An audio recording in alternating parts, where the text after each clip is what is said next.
하루의 말씀, 오늘은 창세기 6장 17절에서 20절 말씀 가지고 함께 나누겠습니다. 먼저 성경 봉독합니다. 내가 이제 땅 위에 홍수를 일으켜서 하늘 아래에서 살아 숨쉬는 살과 피를 지닌 모든 것을 쓸어 없앨 터이니 땅에 있는 것들은 모두 죽을 것이다. 그러나 너하고는 내가 직접 언약을 세우겠다. 너는 아들들과 아내와 며느리들을 모두 데리고 방주로 들어가거라. 살과 피를 지닌 모든 짐승도 수컷과 암컷으로 한 쌍씩 방주로 데리고 들어가서 너와 함께 살아남게 하여라. 새도 그 종류대로, 집 짐승도 그 종류대로, 땅에 기어다니는 온갖 길 짐승도 그 종류대로 모두 2마리씩 너에게로 올 터이니 살아남게 하여라. 아멘. 노아 홍수에 관한 이야기는 신앙생활을 조금만 한 사람들도 모두 아는 이야기입니다. 실제로 영화로도 꽤 많이 제작되기도 했습니다. 그래서 어떤 면에서는 신앙생활을 하지 않는 사람들도 아는 내용이라고 할 수 있습니다. 노아 홍수 사건을 볼 때 우리는 대부분 하나님의 심판에 그 초점을 맞추어서 보곤 합니다. 그리고 실제로 노아 홍수 사건의 발단은 인간의 죄 때문이었고 그에 대한 심판으로 일어난 사건임에 틀림이 없습니다. 하지만 오늘 말씀은 노아 홍수 사건의 또 다른 측면을 우리에게 말씀하고 있습니다. 그것은 노아 홍수 사건은 심판과 죽음의 사건만이 아니라 구원의 사건이었고 생명을 살리는 사건이었다는 것입니다. 하나님은 6장 7절에서 내가 창조한 것이지만 사람을 이 땅 위에서 쓸어버리겠다. 사람뿐 아니라 짐승과 땅 위를 기어다니는 것과 공중의 새까지 그렇게 하겠다라고 말씀하십니다. 즉 홍수를 통해 인간과 이 땅의 모든 것을 심판하시겠다고 분명히 말씀하신 것입니다. 그런 면에서 노아 홍수는 심판의 사건임에 틀림이 없습니다.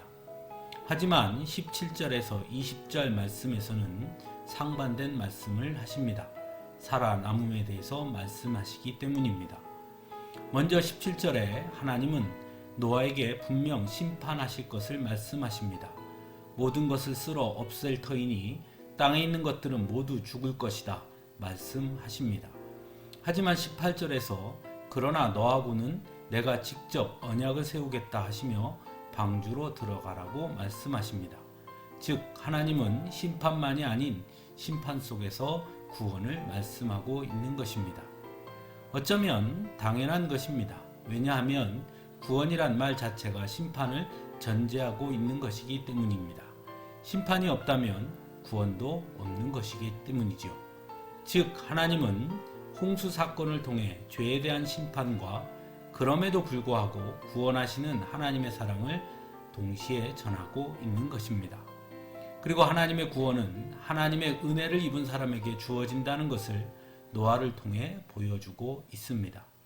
사람들은 노아가 구원받은 것은 9절에 당대에 의롭고 흠이 없는 사람이었으며 하나님과 동행하는 사람이었기 때문이라고 생각하지만 실상 노아가 구원받은 가장 큰 이유는 8절에 주님께 은혜를 입었기 때문이었습니다. 즉 주님의 은혜가 구원받은 비결이었다는 것입니다. 그것은 노아의 가족을 봐도 알 수 있습니다. 노아의 가족이 구원받은 것은 그들이 다른 사람들보다 더 나은 사람이어서가 아닙니다. 그들에게 은혜를 베푸셨기 때문입니다. 하지만 하나님의 은혜로 구원받지만 한 가지 잊지 말아야 할 것이 있습니다. 그것은 바로 순종이고 믿음입니다. 그래서 하나님은 노아에게 방주를 만들고 들어가라고 말씀하십니다. 만일 방주를 만들라는 말씀에 순종하지 않았다면 그리고 방주를 만들었더라도 노아의 가족 중 방주에 들어가지 않은 가족이 있었다면 그는 결코 구원의 은혜를 입지 못했을 것입니다. 또한 하나님은 살아남게 하여라 말씀하심으로 구원받은 노아에게 다른 생명을 살리는 일을 할 것을 명령하셨다는 것입니다. 단순히 혼자 또는 자신들의 가족만이 살아남는 것이 아니라 이 땅에 있는 생명들을 살리는 일을 해야 한다는 것입니다. 그래서 살과 피를 지닌 모든 짐승 한 쌍씩 새도 집 짐승도 땅에 기어다니는 온갖 길 짐승도 살아남게 하라고 말씀하십니다. 오늘 기독교에 대한 오해 중에 하나가 이기적이다라는 것입니다. 즉 자신들만 구원받는다고 말한다는 것입니다. 하지만 기독교의 가르침은 오히려 구원의 확장을 말합니다. 먼저 복음을 알고 하나님의 은혜로 구원받은 백성들은 자신들의 구원에만 만족하는 것이 아니라 그 구원의 기쁨을 온 세상에 전할 사명이 있음을 기독교는 가르치고 강조하고 있습니다. 그러므로 이기적이라는 것은 매우 잘못된 오해입니다. 다만 하나님의 은혜가 아니고서는 다른 길이 없다는 것을 말할 뿐입니다. 마치 홍수에서 구원받는 길은 오직 하나님의 은혜가 아니고서는 다른 길이 없는 것과 마찬가지처럼 말입니다. 그러므로 우리는 우리가 받은 하나님의 은혜의 선물인 구원의 감격을 다른 사람들에게 전해야 합니다. 그들이 듣지 않더라도 언제든 우리는 전해야 하는 것입니다. 그들을 살리는 것이 우리에게 주신 사명이기 때문입니다.